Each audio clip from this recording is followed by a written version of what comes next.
todos bem-vindos novamente ao nosso curso de extensão em Direito Constitucional Comparado. Na aula passada nós terminamos de examinar o controle judicial de constitucionalidade norte-americano, nós examinamos as principais características desse sistema e na presente aula nós examinaremos o controle judicial concentrado, primeiramente na vertente austríaca, o modelo austríaco, e posteriormente num modelo ligeiramente diferente do modelo austríaco, que é o modelo que eu costumo denominar de ítalo-alemão, exatamente em função de ser baseado nos sistemas constitucionais da Itália e da Alemanha que foram instaurados depois do final da Segunda Guerra Mundial. Então nós seguiremos nessa ordem, agora examinando o controle judicial de tipo austríaco e em seguida o controle judicial de tipo ítalo-alemão. O sistema austríaco constitucional contemporâneo, ele surge com a Constituição de 1920. Essa Constituição é uma famosa Constituição, entre outros motivos, pelo fato que o anteprojeto dessa Constituição foi criado por ninguém mais, ninguém menos do que Hans Kelsen, o famoso jurista austríaco, que elaborou o anteprojeto. Então, nós sentimos nessa Constituição em alguns momentos, e no que diz respeito ao sistema de controle de constitucionalidade das leis em particular, vários traços, várias marcas que são características do pensamento de Kelsen. Nós vamos ver, ao examinar rapidamente esse sistema, que esse sistema tem algumas características que, em parte, atendem a pressupostos da própria teoria kelseniana, da própria concepção kelseniana sobre a inconstitucionalidade, sobre a natureza das leis inconstitucionais, sobre os processos de controle de regularidade das normas, tendo como parâmetro a Constituição. Então, essa Constituição é uma Constituição que foi aprovada em 1920, posteriormente, em função da invasão alemã na Áustria, foi retirada de vigor e, posteriormente, foi recolocada em vigor após o final da Segunda Guerra Mundial. Naturalmente, ela sofreu várias alterações, mas o modelo de controle de constitucionalidade que nós iremos estudar foi estabelecido por essa Constituição e é basicamente, em largos traços, o mesmo até hoje. Vários autores chamam a atenção para o fato de que esse é um sistema denominado sistema de dupla jurisdição, ou um sistema que o professor Canotilho, por exemplo, chama de modelo da separação, em oposição ao modelo unitário, ao sistema de jurisdição una. O que seria esse modelo de separação? Nós já fizemos menção, nós já fizemos referência a isso em aulas anteriores. O modelo de separação é aquele no qual a jurisdição ordinária e a jurisdição constitucional são atribuídas a órgãos distintos.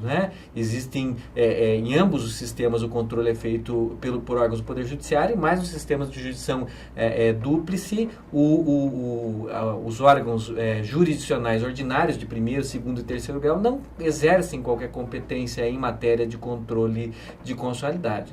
Eles exercem apenas matérias de controle, exercem competência em matéria de controle de legalidade. Então, naturalmente, vão julgar questões de fato e questões de direito, envolvendo no máximo questões de legalidade, mas não poderão apreciar questões envolvendo a constitucionalidade das leis, o que significa dizer, não poderão de modo algum declarar uma lei inconstitucional e deixar de aplicá-la a um caso concreto, diferentemente do que ocorre no sistema norte-americano já examinado. E tampouco os órgãos da jurisdição ordinária terão qualquer mecanismo ou qualquer competência para apreciar a constitucionalidade ou a inconstitucionalidade de uma lei ou ato normativo equiparado com eficácia mais ampla para além do caso concreto. Nem uma situação, nem outra. Não é possível nem controle incidental e inconcreto da inconstitucionalidade pelos órgãos da jurisdição ordinária, nem controle em via de ação ou algo assim.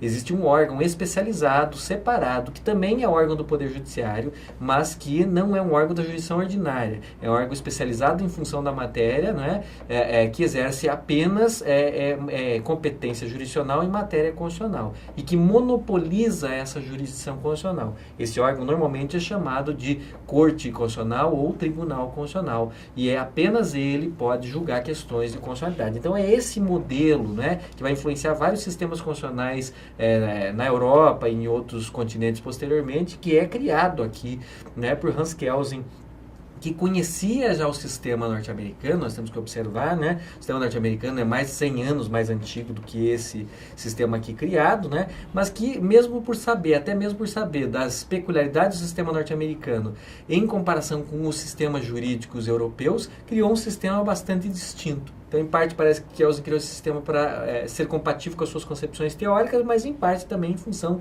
de outros imperativos pragmáticos relativos às características dos sistemas jurídicos da Europa continental, da Áustria e outros países da Europa continental, como, por exemplo, o sistema jurídico romanista. Nós já vamos fazer menção a algumas questões envolvendo isso. Mas existem várias razões, ao que parece, pelas quais Kelsen cria um sistema bastante original, bastante distinto do sistema norte-americano. Né? De todo modo, atribui a órgãos do Poder Judiciário a capacidade de realizar o controle de constitucionalidade, mas essa capacidade é monopolizada por um único órgão, que é justamente o traço característico do sistema de jurisdição dupla ou do modelo de separação de que nos fala Canottillo.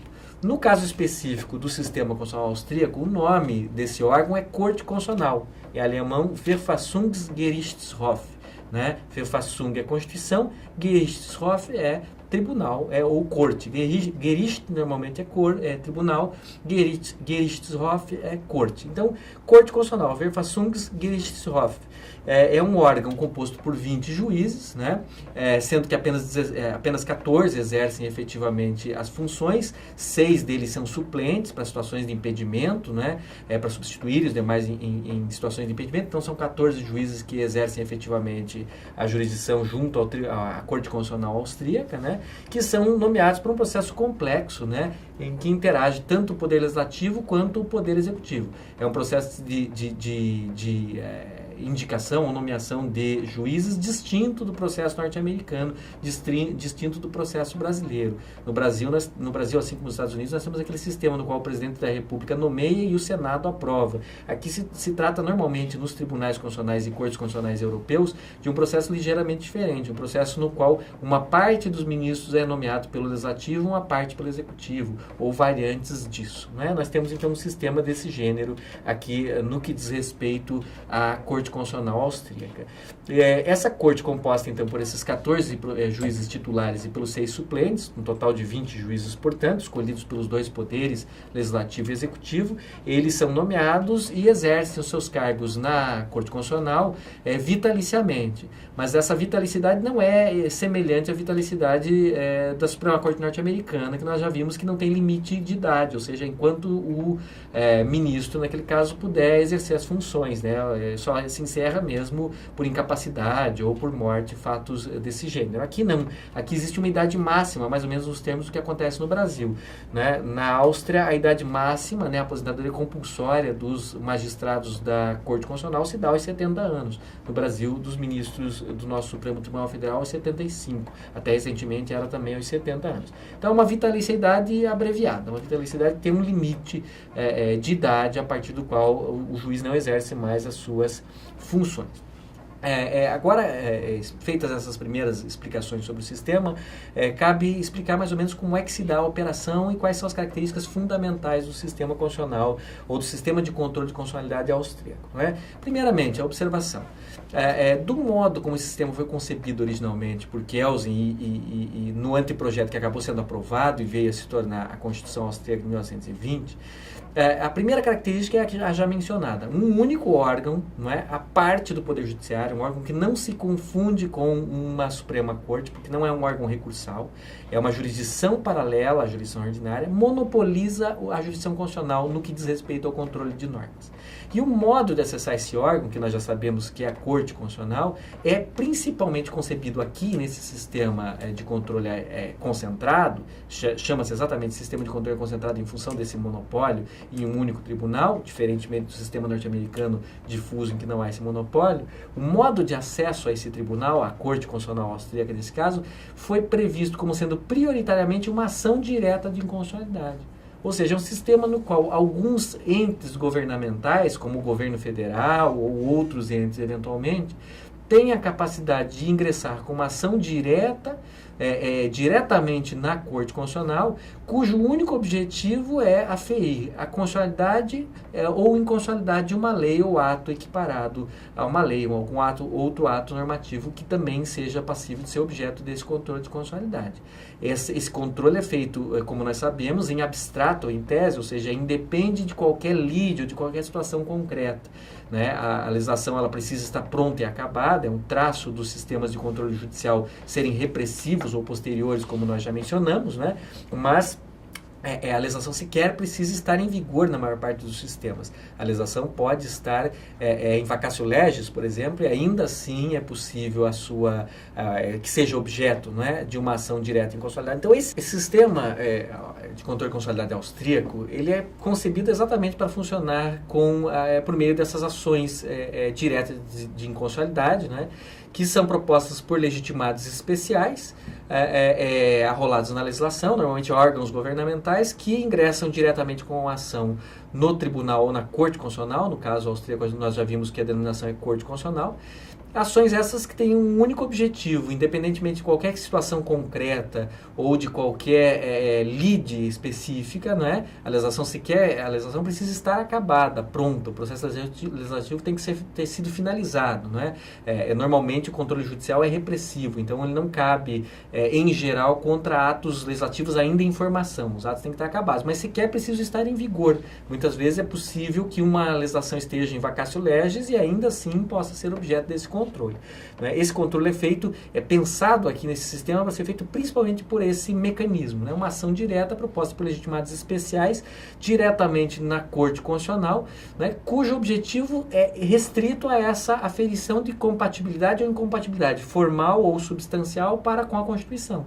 A inconstitucionalidade tem duas modalidades básicas, né? A chamada inconstitucionalidade formal, significa a inconstitucionalidade que é decorrente da inobservância de procedimentos de forma, né, relativos à edição de um ato normativo, por exemplo, iniciativa, competência do órgão que delibera, número de turnos, quórums e outros elementos relativos à forma do processo legislativo, ou no que diz respeito ao próprio conteúdo.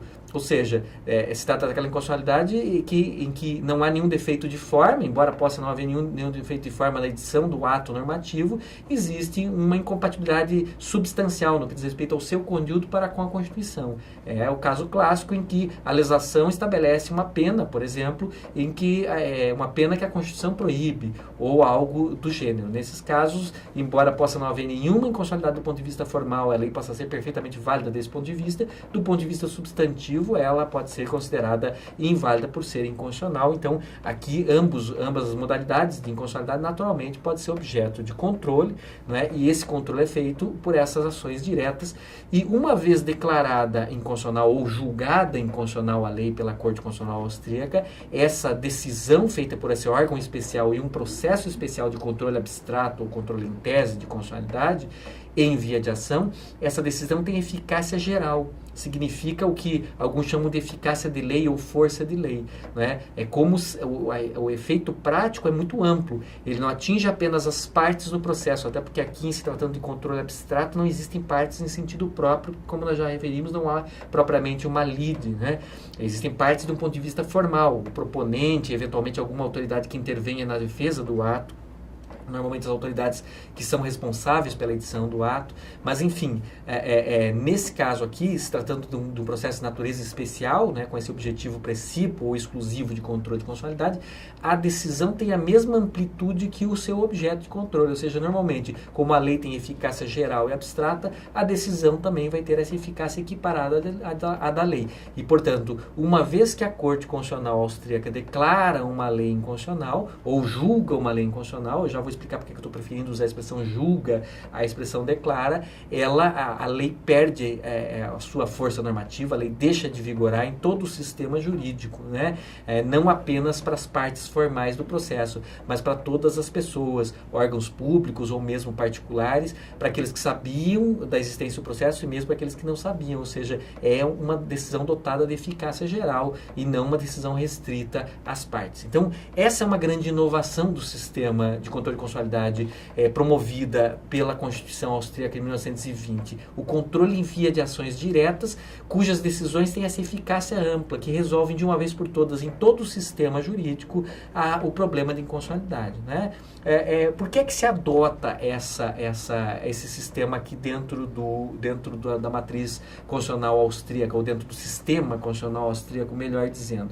Se adota, entre outras razões, pelas teorias do Kelsen, como nós já referimos aqui, que essencialmente têm uma concepção específica da lei inconstitucional, não entendem que a lei inconstitucional seja nula, mas entendem que é uma lei meramente anulável por um procedimento especial, que é esse procedimento do controle de constitucionalidade, e além dessa característica, também em função de outros fatores, né? Entre eles o fato de que a declaração de constitucionalidade com retroatividade, ela afeta a segurança jurídica e tem outros impactos também quando ela é proferida em sistemas que não são sistemas de common law, que não tem precedente vinculante. Então, em função de alguns fatores teóricos, de alguns fatores práticos, né, ao que parece aqui, o modelo adotado sob a inspiração kelseniana na Constituição austríaca de 1920 é exatamente um modelo que tenta compatibilizar a ideia de controle de constitucionalidade com a matriz romano-germânica e, portanto, que adota um controle concentrado, cujas decisões têm eficácia geral e vinculante para todos os órgãos estatais e, enfim, né, que transcende muito o caso concreto, que não é efetivamente um controle feito com base no caso concreto, e efetivamente se coaduna melhor de determinados pontos de vista para com o sistema romano-germânico do que para com o sistema do common